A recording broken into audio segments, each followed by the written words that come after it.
নমস্কার বন্ধুরা, all time রান্নাঘরে আপনাদের সকলকে স্বাগতম। আশা করি সবাই ভালো আছেন এবং সুস্থ আছেন। তো আজ আমি আপনাদের করে দেখাবো তালের লুচি রেসিপি। তো স্কিপ না করে পুরো ভিডিওটি দেখবেন বন্ধুরা, আশা করি আপনাদের খুবই ভালো লাগবে। আর আমি একদম সহজ সিম্পলভাবে তৈরি করে দেখাবো। যেভাবে তৈরি করব সেই রেসিপি ফলো করেই তৈরি করবেন, দেখবেন প্রত্যেকটা লুচি কিন্তু খুব সহজভাবে ফুলে উঠবে আর খেতে একদম নরম হবে। তো স্কিপ না করে পুরো ভিডিওটি দেখার অনুরোধ রইল বন্ধুরা। তো এখানে আমি আমার পরিমাণ মতো কিন্তু ময়দা ব্যবহার করব। আপনারা আপনাদের পরিমাণ মতো ময়দা বা আটা কিন্তু এখানে ব্যবহার করতে পারেন।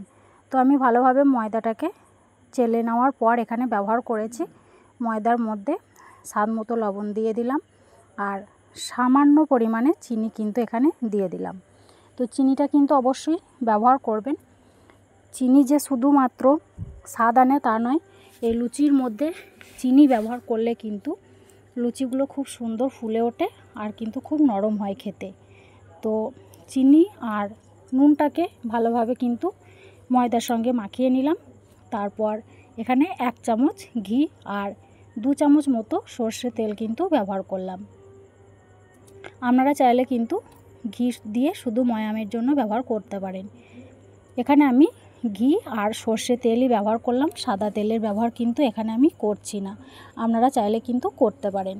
তো ভালোভাবে ময়াম দেওয়া হয়ে গেছে, দেখে বুঝতে পারছেন। ময়াম দেওয়ার পর এখানে আমি তালের মাড়িটা বের করে রেখেছিলাম, সেটা কিন্তু দিয়ে দিলাম। তালের মাড়িটা কিন্তু অবশ্যই একটু গরম করে তারপরে ময়দার সঙ্গে ব্যবহার করবেন। আর যদি আটা ব্যবহার করেন লুচির জন্য তাহলে কিন্তু গরম করার দরকার নেই। আর যদি ময়দা ব্যবহার করেন তাহলে অবশ্যই কিন্তু তালের মাড়িটাকে গরম করে তারপরেই ব্যবহার করবেন।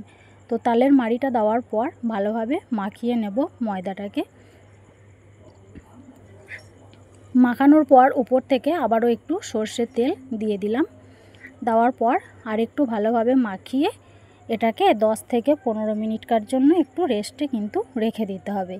যেহেতু এখানে গোটা চিনি ব্যবহার করা হয়েছে তার জন্য চিনিটা কিন্তু একটু গলতে সময় লাগবে। এখন সুন্দরভাবে মাখানো হয়ে গেছে, এটাকে 10 থেকে 15 মিনিট রেস্টে একটু রেখে দিলাম। 10 থেকে 15 মিনিট পর ফিরে আসছি। ডোটা কতটা সফট হয়েছে দেখে বুঝতে পারছেন কিন্তু বন্ধুরা। এখন এই ডো থেকে একটু মাঝার সাইজ করে কিন্তু লেচি কেটে নেব। আপনারা কিন্তু আপনাদের পছন্দ মতো লেচি কেটে নেবেন। এখানে আমি একটু বড় বড় লুচি তৈরি করব, তার জন্য কিন্তু একটু মিডিয়াম সাইজের লেচি কেটে নিচ্ছি। এখন সমস্ত লেচিগুলো কাটা হয়ে গেছে, দেখুন বন্ধুরা একদম গোল গোল করে শেপ করে নিয়েছি। তারপরে এখানে ঢাকা দিয়ে রেখে দেব আর একটা একটা করে লেচি নিয়ে লুচি তৈরি করে নেব। আমি আগে সমস্ত লুচিগুলো তৈরি করে তারপরে কিন্তু এগুলোকে তেলে ছেঁকে নেব। কতটা নরম হয়েছে ডোটা দেখে বুঝতে পারছেন বেলার সময়। এইভাবেই কিন্তু আমি প্রত্যেকটা লুচি আগে বেলে নেব। তো স্কিপ না করে পুরো ভিডিওটি দেখবেন বন্ধুরা। যদি আপনাদের ভালো লাগে তাহলে অবশ্যই একটা লাইক করে দেবেন, কমেন্ট বক্সে আপনাদের মতামত জানাবেন। আর আমার চ্যানেলে কোনো নতুন বন্ধু হয়ে থাকলে চ্যানেলটি সাবস্ক্রাইব করে পাশে থাকবেন। এখন এইভাবে আবারও একটা বিলে কিন্তু আপনাদের দেখিয়ে দিচ্ছি। খুবই সুন্দর লাগছে বেলতে কিন্তু এই লুচিগুলো। এখন সব লুচিগুলো বেলা হয়ে গেছে, দেখুন। বেলার পর একটা কড়া গ্যাসের মধ্যে বসিয়ে দিয়েছি। কড়াটা খুব ভালোভাবে গরম হয়ে যাওয়ার পর এখানে আমি কিছুটা পরিমাণে সর্ষের তেল কিন্তু ব্যবহার করলাম। তেলটা খুব সুন্দরভাবে গরম হয়ে গেছে। এখন একটা একটা করে লুচি এই তেলের মধ্যে দিয়ে সুন্দরভাবে ভেজে নেব। আর প্রত্যেকটা লুচি কিন্তু খুব সুন্দরভাবে ফুলে উঠবে। এইভাবে আপনারাও বাড়িতে তৈরি করবেন, দেখবেন খুবই সুন্দর হয় এই লুচিগুলো। আর একদম সফট হবে, একদম হাতের মুঠোয় কিন্তু রাখা যাবে আর মুখে দিলে সঙ্গে সঙ্গেই মিলিয়ে যাবে। আর গ্যাসের ফ্লেমটা হাই টু মিডিয়ামে রেখে কিন্তু প্রত্যেকটা লুচি ভেজে নেব। দেখুন প্রত্যেকটা লুচি কিন্তু খুব সুন্দরভাবে ফুলে উঠছে। একই প্রসেসে সবগুলো ভাজার পর তারপরে আপনাদের দেখাবো। আবারও একটা তেলের মধ্যে দিয়ে দিলাম।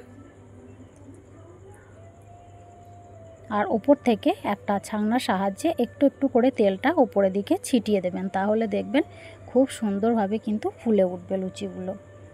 কতটা ফুলে উঠেছে দেখেই বুঝতে পারছেন, আর এতটাই লোভনীয় লাগছে, খেতেও খুবই সুন্দর হয়।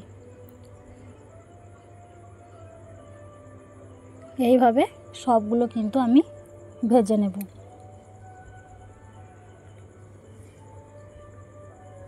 তাহলে বন্ধুরা এইভাবে সবগুলো ভেজে নেওয়ার পর দেখাবো আপনাদের। এইভাবে সবগুলো ভেজে নেবেন, দেখবেন খুবই সুন্দর লাগে খেতে, আর এতটাই নরম হয় যে মুখে বলার মতো কিন্তু একেবারেই নয়। তো আজ এই পর্যন্ত বন্ধুরা, কেমন লাগলো অবশ্যই কিন্তু কমেন্ট বক্সে জানাতে ভুলবেন না, আর ভালো লাগলে অবশ্যই একটা লাইক করে দেবেন। আজ এই পর্যন্ত, আবারও ফিরে আসবো অন্য কোনো দিন নতুন ভিডিও নিয়ে। ততক্ষণ ভালো থাকবেন, সুস্থ থাকবেন, ধন্যবাদ।